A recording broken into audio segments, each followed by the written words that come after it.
YCP నాయకులు ముఖ్యంగా YCP social media Paytm కార్యకర్తలు నిన్నటి నుంచి బాగా గుడ్డలు చించుకుంటున్నారు. బాగా తీవ్ర ఆవేదనలో ఉన్నారు. మరి అది ఆవేదన, కోపమా లేదా ఇంకోటి నాకు తెలియదు. కానీ ఏంటంటే జనసేన పార్టీ లీడరు సుభాషిణి గారు అయితే కొన్ని మాటలు మాట్లాడారు. అయితే ముందు ఎవరు మాట్లాడారు అనేది ఇక్కడ ప్రశ్న. ఇక్కడ వైసీపీ వాళ్ళ పరిస్థితి ఏంటో తెలుసా?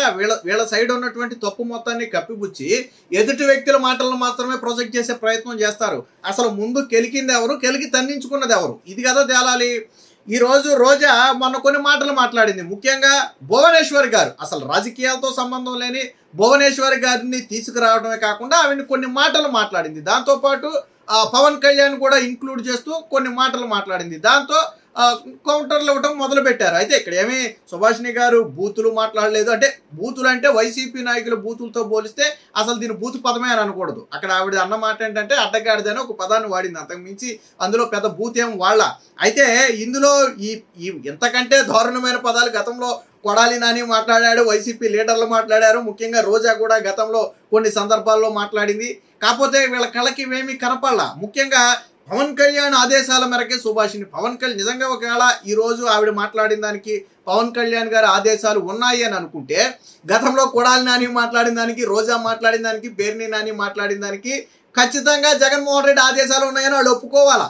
మరి అంతే కదా. ఈరోజు ఒకళ్ళు మాట్లాడిన దానికి వాళ్ళ అధినేత ఆదేశాలు ఉన్నాయని మీరు భావిస్తే, మీ పార్టీ నేతలు మాట్లాడిన దానికి, మీ పార్టీ నేతలు మాట్లాడిన బూతులకు, షర్మిలను, సునీతను, మీరు మాట్లాడిన దారుణమైన పదాలకు, అసలు షర్మిల చంద్రశేఖర్ రెడ్డి కూతురే కాదని చెప్పి మీ నాయకులు మాట్లాడిన మాటలకు జగన్మోహన్ రెడ్డి, భారతీరెడ్డి కారణమని ఒప్పుకోండి. జగన్మోహన్ రెడ్డి, భారతీరెడ్డి ఇద్దరు కారణమని ఒప్పుకోండి. ఎందుకు ఇందులో భారతీరెడ్డిని తీసుకొచ్చామని మీరు అనొచ్చు. ఇక్కడ భువనేశ్వరి గారు ఎలా అయితే రాజకీయాల్లోకి లాగారో, ఇక్కడ పవన్ కళ్యాణ్ గారి సతీమణిని ఎలా అయితే రాజకీయాల్లోకి లాగారో, అలాగే భారతీరెడ్డిని కూడా రాజకీయాల్లోకి లాగుతారు. మరి మీకు నొప్పి తెలియాలి కదా. నొప్పి తెలియాలంటే మీకు గుచ్చుకోవాలి కదా. మీకు గుచ్చుకుంటే కదా తెలిసేది. భారతీరెడ్డిని ఎందుకు తీసుకొచ్చారు అనేవాళ్ళు వీళ్ళని ఎందుకు తీసుకొచ్చారో చెప్పాలి. ఇక్కడ నేను భారతీరెడ్డినే తప్పుగా మాట్లాడాలా, భారతీరెడ్డి ఉందని అనుకోవాలన్నా నేను. అసలు నిన్న రోజా మాట్లాడింది అంటే ఒకసారి చూద్దాం. ఫస్ట్, నూతన సంవత్సరానికి చంద్రబాబు నాయుడు భార్య ఎక్కడికి వెళ్ళింది? హెరిటేజ్ లో కూర్చొని పాలు వెతుక్కుంటున్నారా? భార్య సమేతంగా ఈ రాష్ట్ర ప్రజలకి శుభాకాంక్షలు చెప్పాల్సిన అవసరం ఉంది కదా. మరి ఎక్కడ గాడుతులు కాస్తున్నారు? సో అక్కడ మాట్లాడింది ఏంటి? చంద్రబాబు నాయుడు గారు, భువనేశ్వర్ గారు భార్య సమేతంగా నూతన సంవత్సర శుభాకాంక్షలు చెప్పాలి కదా. భువనేశ్వరి ఎక్కడికి వెళ్ళింది? హెరిటేజ్లో పాలు పితుకుతుందా అని మాట్లాడింది. అంటే వీళ్ళకి హెరిటేజ్ కంపెనీ ఉంది కాబట్టి హెరిటేజ్లో పాలు పితుకుతుందా అని రోజా మాట్లాడింది. భువనేశ్వరి గారికి రాజకీయాలకు ఏమైనా సంబంధం ఉందా? భువనేశ్వరి గారు రాజకీయాల్లో ప్రజలకు శుభాకాంక్షలు చెప్పాలి, చంద్రబాబు నాయుడు గారు ఒక్కలే చెప్పకూడదని ఎక్కడైనా ఉందా? రాజకీయాలతో ఆవిడికి సంబంధం ఉందా? మరి ఆ లెక్కన భారతీరెడ్డి జగన్మోహన్ రెడ్డి 5 ఏళ్లు సీఎంగా ఉన్నప్పుడు ఇద్దరు సతీ సమేతంగా కలిసి వచ్చి ఉగాది పండుగ నాడు, ఉగాది పండుగ, నూతన సంవత్సరం అంటే ఉద్దేశం ఉగాది పండుగ నాడు, ఉగాది పండుగ నాడు ఎన్ని సంవత్సరాలు కలిసి ఉగాది శుభాకాంక్షలు చెప్పారు? నేను రోజాను అడుగుతున్నా. ఎన్ని సంవత్సరాలు వాళ్ళిద్దరు కలిసి శుభాకాంక్షలు చెప్పారు? గత సంవత్సరం అసలు ఉగాది వేడుకల్లో జగన్మోహన్ రెడ్డి కానీ, భారతీరెడ్డి కానీ, వాళ్ళ కుటుంబం కానీ పాల్గొనలా. ఈ సంవత్సరం ఎందుకు పాల్గొన్నారు?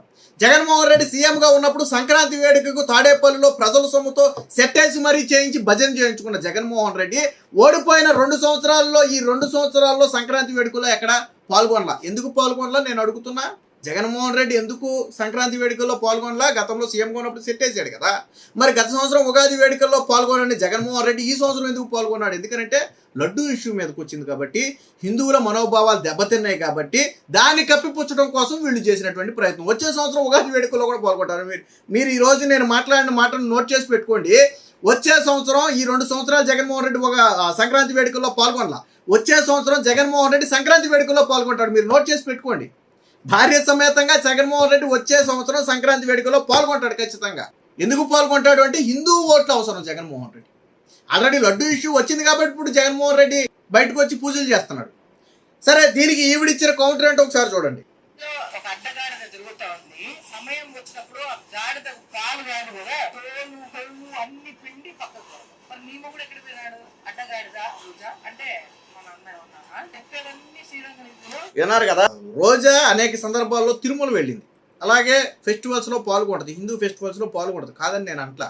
ఎక్కడా కూడా తన భర్త సెలవు మనీ ఉండడు. అదే అడిగింది ఇక్కడ. నువ్వు చంద్రబాబు నాయుడు గారి సతీమణి భువనేశ్వరి గారు ఎందుకు లేరు కనపడలేదని అడిగావు కదా, మరి నీ మొగుడు సెలవమని ఎక్కడా నీతో పాటు కనపడలేదేంటి ఆ రోజా అని అడ్డగాడిద అని ఒక పదాన్ని వాడింది. ఎందుకంటే గాడిదలు కాస్తున్నారు అనే పదాన్ని ఆల్రెడీ రోజా వాడింది కదా గతంలో ఆ భువనేశ్వరి గారి మీద. కాబట్టి వాళ్ళు ఇందులో పచ్చిబూతులేమి లేవు మాట్లాడుకోవడానికి. ఈ అడ్డగాడిద అనే పదం అంటే ఇలా కోపం వచ్చిందంట. అసలు అడ్డగాడిద అనే పదం కోపం వస్తే రాజకీయాల్లోని వ్యక్తుల్ని రాజకీయాల్లోకి తీసుకొస్తే ఎంత కోపం రావాలి. గతంలో కొడాలి నాని లాంటి వాళ్ళు, వల్లభనేని వంశీ లాంటి వారు లకారంతో భాషలు మాట్లాడితే ఎంత కోపం రావాలి. అసెంబ్లీలో చంద్రబాబు గారి సతీమణిని అవమానిస్తే ఎంత కోపం రావాలి. మరి వీటన్నిటికీ సమాధానాలు ఎవడు చెప్తాడు? వీటన్నిటికీ సమాధానాలు ఎవడు చెప్తాడు?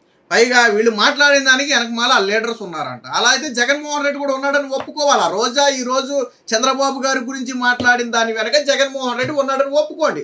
అప్పుడు మీరు వాళ్ళ వెనకమాల ఆ లీడర్లు ఉన్నారని చెప్పి మీరు మాట్లాడవచ్చు. వాళ్ళు మాట్లాడిచ్చారని మీరు మాట్లాడవచ్చు. అప్పుడు ముందు జగన్ మాట్లాడిచ్చారని ఒప్పుకోవాలి. అసలు నేను ఇందాకే చెప్పా, అసలు ఈ టాపిక్ని తీసుకొచ్చిందే రోజా. ఈ నూతన సంవత్సర శుభాకాంక్షల విషయంలో ఈ టాపిక్ని తీసుకొచ్చిందే రోజా. రోజా తీసుకొచ్చి హద్దు మీరు మాట్లాడింది. ఆవిడ మామూలుగానే మరి భువనేశ్వర్ గారు ఎక్కడా కనపడలేదు, ఆవిడ కూడా కనపడి శుభాకాంక్షలు చెప్పాలి కదా అని ఒక మాటను వదిలేస్తే సరే అది వేరుగా ఉండేది. హెరిటేజ్లో పాలు పితుకుతుందా అని మాట్లాడిన మాటలు తప్పు, గాడిదలుగా వస్తున్నారా అనే మాటలు మాట్లాడటం తప్పు. ఎందుకంటే రాజకీయాలతో భువనేశ్వర్ గారికి సంబంధం లేదు. భువనేశ్వర్ గారికి రాజకీయాలతో సంబంధం లేదు, ఆమె తీసుకురావడం కుదరదు. అలా తీసుకొస్తే రాజకీయాల్లో లేకపోతే నీ మొగుడిని కూడా తీసుకురావాలి. ఇంతకుముందు ఎప్పుడు రోజాని విమర్శించారు తప్ప రోజా భర్తను ఎప్పుడు విమర్శించాలా. రోజా ఇతర మగాళ్ళ గురించి మాట్లాడినప్పుడు మాత్రమే రోజా భర్తను అందులోకి లాగారు. ఇప్పుడు కూడా నువ్వు భువనేశ్వర్ గారు రాజకీయాల్లో లేని ఒక వ్యక్తిని లాగి ఎక్కడా కనపడలేదు అన్నావు కాబట్టి నీ మొగుడు ఎక్కడా కనపడలేదు, ఎక్కడికి వెళ్ళాడని చెప్పి వాళ్ళు అడిగారు. తప్పేముంది? దీన్ని నేను ఫస్ట్లోనే చెప్పా, కెలికి తన్నించుకున్నది రోజానే. నువ్వు మైకు ముందు పెట్టేటప్పటికి పాపం రోజాకి ఏమన్నా ఒక రకమైనటువంటి పూనకం వస్తుందో ఏమో తెలియదు, కానీ పాపం నోటికి ఏదో వస్తే అది మాట్లాడుద్ది. కానీ సమాజం యాక్సెప్ట్ చేయడు కదా. ఇప్పుడు నీకు నోరుంది, ప్రజలకి నోరుంది. నీకు వాక్ స్వాతంత్రం ఉంటే ప్రజలకి వాక్ స్వాతంత్రం ఉంది. నీకు సోషల్ మీడియా ఉండి నీకు మనుషులు ఉంటే వాళ్ళకి సోషల్ మీడియాలు ఉన్నాయి, వాళ్ళకి మనుషులు ఉన్నారు. నీకు ఏదైతే ఉన్నాయో వాళ్ళకి అయ్యే ఉన్నాయి కదా. ఇప్పుడు అందరూ చట్టం ముందు అందరూ సమానులే కదా. ఒకవేళ లేదు ఇది శిక్షార్హమైన తప్పు అంటే ముందు నేను శిక్షించాలి. వాళ్ళు మాట్లాడిన మాటలు తప్పు, ఖచ్చితంగా వీళ్ళని శిక్షించాలి అంటే ముందు అసలు రాజకీయాల్లో లేని వ్యక్తులను లాగినందుకు ముందు రోజాని శిక్షించాలి. ఆ తర్వాత వాళ్ళకి శిక్ష చేద్దాం. ముందు శిక్ష నీకు పడాలా. ఎందుకంటే కెలికి తన్నించుకున్నది రోజా. బహుశా నేను అనుకోవడం ఏంటంటే రోజా ఎప్పుడు టైం లైన్లో ఉండాలి, సోషల్ మీడియాలో కనపడాలి, రోజా మాట ఎక్కువ వినపడాలి అని ఏమన్నా ఫీల్ అవుద్దా, లేకపోతే సోషల్ మీడియాలో తనకంటూ ఒక ఇమేజ్ తెచ్చుకోవడం కోసం పాకులాడుతూ నాకు తెలియదు. కానీ గతంలో రోజా మాట్లాడిన అనేక వివాదాస్పద వ్యాఖ్యలు మనందరికీ తెలిసిందే. నువ్వేమన్నా చేస్తావా నన్ను, లేకపోతే నేను ఎస్సీ ఎస్టీ కాదు దగ్గరికి రావచ్చు లాంటి పదాలు కావచ్చు. గతంలో పవన్ కళ్యాణ్ ఎయిర్పోర్ట్లోకి వచ్చినప్పుడు వాళ్ళకి ఆ వేలు చూపించి మాట్లాడటాలు కావచ్చు, ఇలా వేలు చూపించి మాట్లాడటాలు కావచ్చు, ఇలాంటివి చాలా ఉన్నాయి. అందుకనే అంటే రోజా రాజకీయంలా చూస్తే రోజాను కూడా రాజకీయం అసలు నగరీలో నేను దేకేవాడే లేడు. ఫస్ట్ నువ్వు రాష్ట్రం గురించి మాట్లాడుతున్నావు కానీ నీ నగరీ నియోజకవర్గంలోనే నేను దేకేవాడు లేడు. నీ నగరీ నియోజకవర్గంలో నువ్వు ఓడిపోతే వైసీపీ కార్యకర్త సంబరాలు చేసుకున్నారు, గెలిచినందుకు టీడీపీ సంబరాలు చేసుకోవాలా. నగరీలో టీడీపీ గెలిచినందుకు సంబరాలు చేసుకోవాలా. వైసీపీ నుంచి రోజా ఓడిపోయినందుకు వైసీపీ కార్యకర్త సంబరాలు చేసుకున్నారు. అది నీ నియోజకవర్గంలో నీకు ఉన్నటువంటి పట్టు, అది నీ నియోజకవర్గ ప్రజలకి నీ మీద ఉన్నటువంటి ప్రేమ.